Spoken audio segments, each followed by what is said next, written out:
Hello, my name is Autumn. I'm from Autumn Acres Mini Pet Pigs. Welcome to my weekly Q&A. I collect questions all week and then I answer them in these videos. And so I want to thank everybody who sent me questions, but I'm going to jump right in. First question is about DE, which is Diatomaceous Earth. Basically, what is it? Diatomaceous Earth is basically the decomposition of plankton and algae from thousands of years ago. It has decomposed and so now it lives, or it's at the bottom of oceans or deep down in the rock, and there are companies that go in and extract it and then they sell it. That's what it is. What does it do? Basically, it's extremely absorptive. So it is used as a bug killer, or as a deworming substance. DE is wonderful. It is all natural, so you don't have to worry about pesticides or chemicals. It is awesome.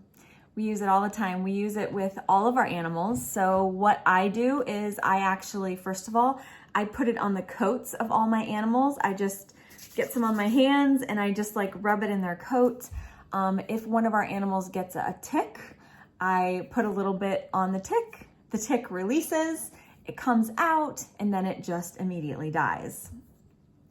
Anything with an exoskeleton will be killed. And there are I don't know that it's actually known exactly what the DE does to the animals, whether it pulls moisture out, whether it interferes with the actual breathing or whatever a bug does. Anything with an exoskeleton, it kills. So that's what I'm concerned about. So it's parasite control.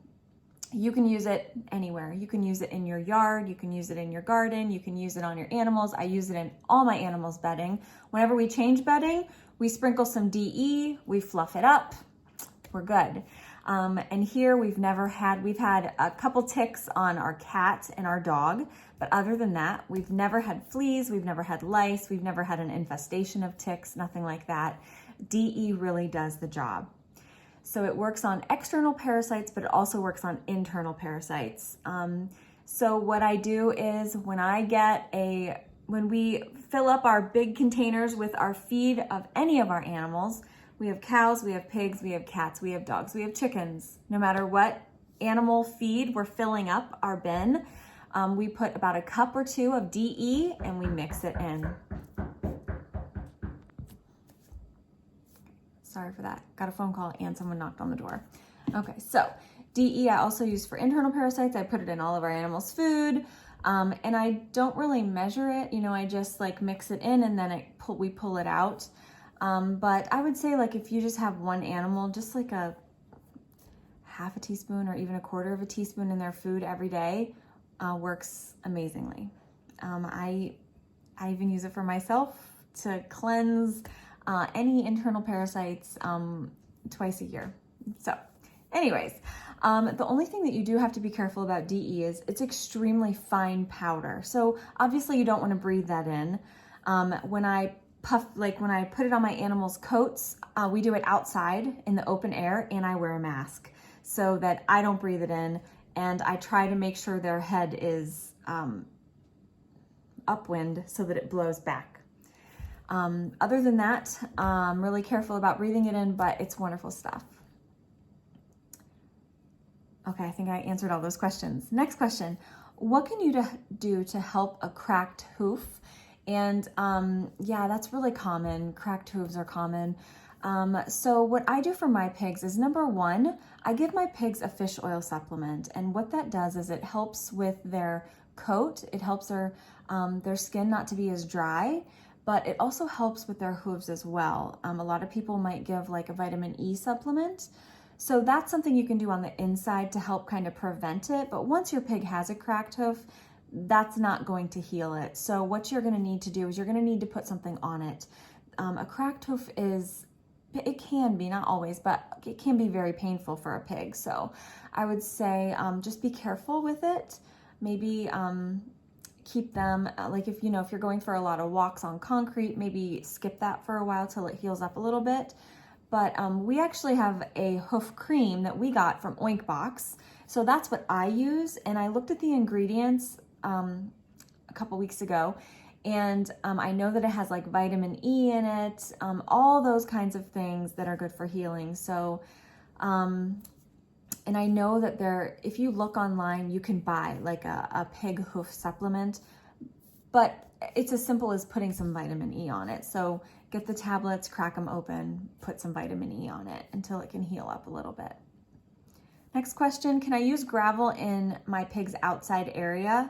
And you can. Pigs have a hard time walking on gravel. So I guess like if you're talking about pea gravel, which is smaller, it should be fine. Just remember that a hoof is not like a dog's foot where it's going to kind of go down into the gravel. So I guess it's just your preference. It would probably be easy to clean up after your pig on gravel, but also a pig is a pig, and a pig is gonna root in that gravel, and they also might eat it. So you just have to watch and make sure your pig's not eating the gravel. Like pretty much all of my pigs chew on rocks sometimes. And so, but they don't eat it. They always spit it back out. So just watch, make sure your pig's not gonna eat the rocks or the gravel. And you just kind of have to see how they handle it. Like I have some pigs who, they do not like to walk on gravel. They will walk all the way around our driveway so that they don't have to walk in the gravel. Now Topanga, she just kind of tiptoes across it, but all pigs are different. It depends on what they're used to, what they're introduced to when they're young. Next question, do pigs feel lonely without other pigs? And the answer to this is, pigs are very social. They really don't do well when they're left by themselves all the time. They need interaction. So if you're a family and you're gonna be with your pig and interact with your pig constantly, there's nothing wrong with that. But if you have a pig and maybe it's just you and your husband, or maybe, you guys are busy a lot, your kids have a lot of activities, and you have this pig who's inside sometimes outside, it might be better to get your pig a friend, just because they really do get lonely. And pigs are emotional animals. They have their feelings. They have feelings. So it might be better, in that case, to go ahead and get another pig for your pig as a friend. A cat makes a good friend sometimes, depending on your pig. My cats love my pigs, and 2 of my pigs love my cats. And Topanga, three of my pigs love my cats. Topanga will walk around outside with our cats. They like each other and they keep each other company. So that's an option. I did have a question about a cageless cockatiel. Would a pig be able to live with a cageless cockatiel, or would the bird be in danger? And again, it's so hard for me to just make like a generalization, because all pigs are different. Some pigs are afraid of anything, any kind of animal, even other pigs. And then some pigs do really well. So I would say, I follow a couple people on Instagram who have birds and pigs. Maybe I'll reach out to them and see if they can give me their opinion and maybe what they did. I've never had a bird before, so I don't really know like what would be involved with that. So let me try to get some more information on that for you. Okay, next question. Do pigs eat household items, like shoes, walls, toys, maybe like a puppy would? And the answer is they can. We, of course, teach our pigs manners, and there's a lot of ways that you can keep them from doing that. Number one, you can just keep things up. We keep things up from Topanga. She's pretty much past the chewing on anything stage. She's never tried to chew on the wall or anything like that, but we always watch her. So I try to always be proactive. Be proactive. Don't leave your new piglet or your pig alone with your purse on the floor. Just don't do it. I've lost many a chapstick that way, and packs of gum, and packs of mints. So you just have to be proactive. Keep things up and don't leave your pig alone. You know what I mean? Like, it's important to watch a pig. I say at all times, but it just means like being aware. Be aware. When I'm cooking dinner, my pig can be out. I don't have to have my eyes on her at all times. It's more like I just have to be aware of where she is and what she's doing. So yes, pigs can chew on things. We've lost a library book. We've had our shoestrings chewed on. Not our shoes, our shoestrings. We've had my mud boots. She put a little bit of a hole in the fabric because she was rooting on it so hard. We've lost a pillow. We've lost toilet paper strewn, through the bathroom. We've lost a couple toys, some Legos from her chewing on them and spitting them out. So yes, I mean, pigs are an animal, and pigs are gonna taste something. They gotta double check just to make sure it's not food. So yes, pigs are going to chew on things. Now, I know that there are pigs who have chewed on the wall, but again, it's when they're not supervised. So if you can't be watching your pig, have a safe place to put it. It's not trying to be mean or trying to feel like you have to control everything, but you have to be proactive. If my pig destroys my house, that's not good for my pig. I mean, I might be able to forgive her, but my husband surely won't. So, proactive, proactive, proactive. I have several safe places for her. We have an empty stall outside sometimes, so on nice days, she can go in there when I can't be watching her. We have an extra large size dog crate on the porch with her bed and toys and blankets so that she can be cozy in there. She gets the morning sun when she's out there in the morning. And then we have a medium-sized dog crate in the laundry room that she sleeps in at night. And sometimes she'll just go lay in there during the day, like if it's rainy and things. So just be proactive. Have a place for your pigs so that you never open up those opportunities. Because it's almost like once a pig starts to do something, it's hard to get them to stop. You might as well just prevent it in the first place. Next question. What are some food options?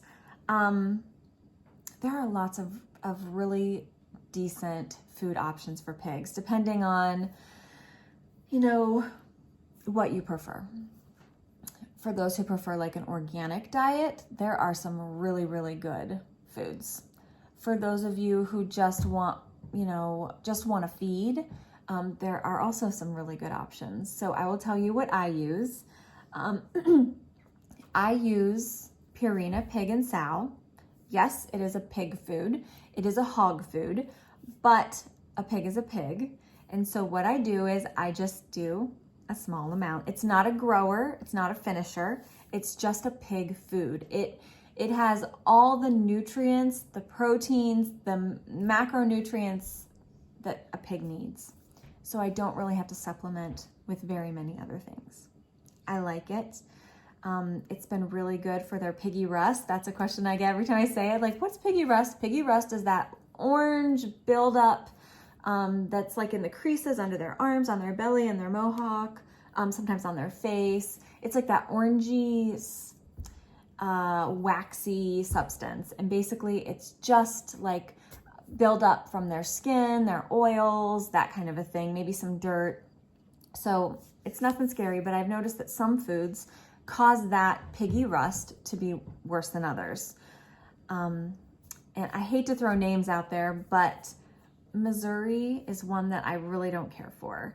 They have a good treat, but I don't really care for their food because I noticed that when I used it, it caused my pigs to be very rusty. Their eyes would weep more than usual, so I really don't care for that one. But Modesto makes a really good organic mini pig food. Sharps makes a really good one.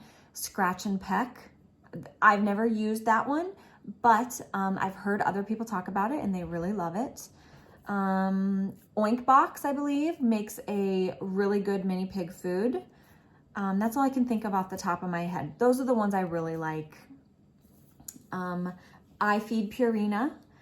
I like it. It does well for my pigs. Next question, where am I? Why do pigs get foamy in their mouth? And that's a good question. I get that question a lot when people come to see my pigs. So pigs get foamy. So think about like when you smell something that smells really good, or you know you're gonna eat, your mouth waters. It's kind of the same for a pig. A pig's mouth gets foamy when they anticipate eating, they want to eat, they think you're going to feed them a treat, they know it's dinner time, that kind of a thing. They get foamy in the mouth, and that's all it means. It can also be like males that are unaltered or not fixed, you know, they're intact.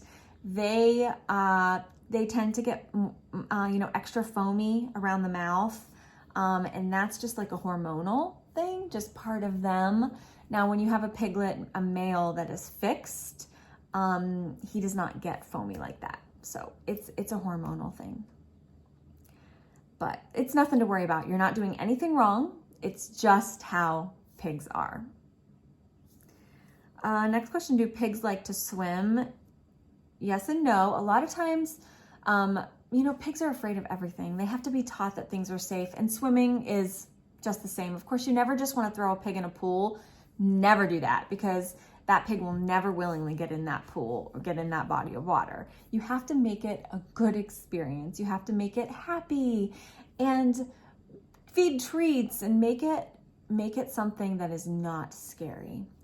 Maybe hold on to them tightly if they trust you and allow you to hold them, and they don't like super cold water. So,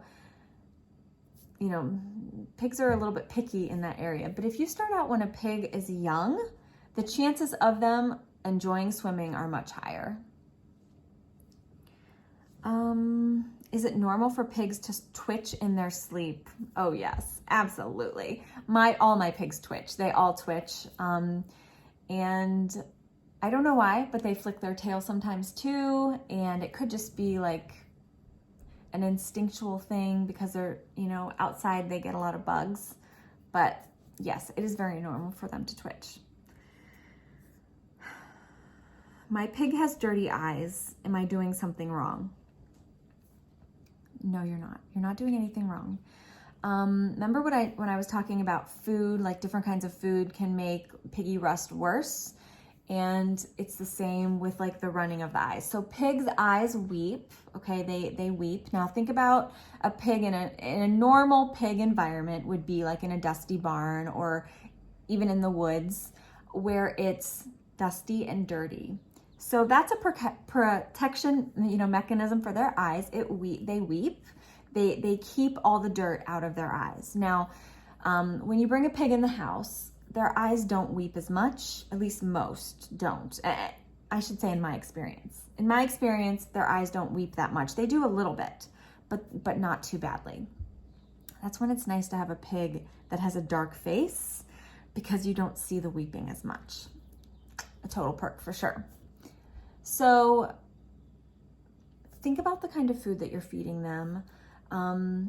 If it's Missouri, it could be the food that's causing, and I did already talk to this person because I needed an answer, and she was feeding Missouri.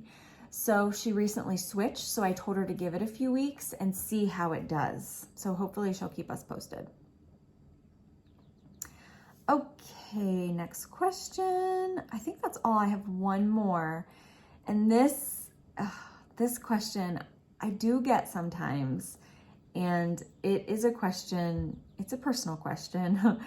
Does my family eat pork? And I know that this is like a huge trigger for some people. Vegan is a big thing, and I don't want to offend anybody, okay? So just please, if you're watching this, please hear me out. But my family does eat pork. But I love pigs, let me tell you. I love them so much.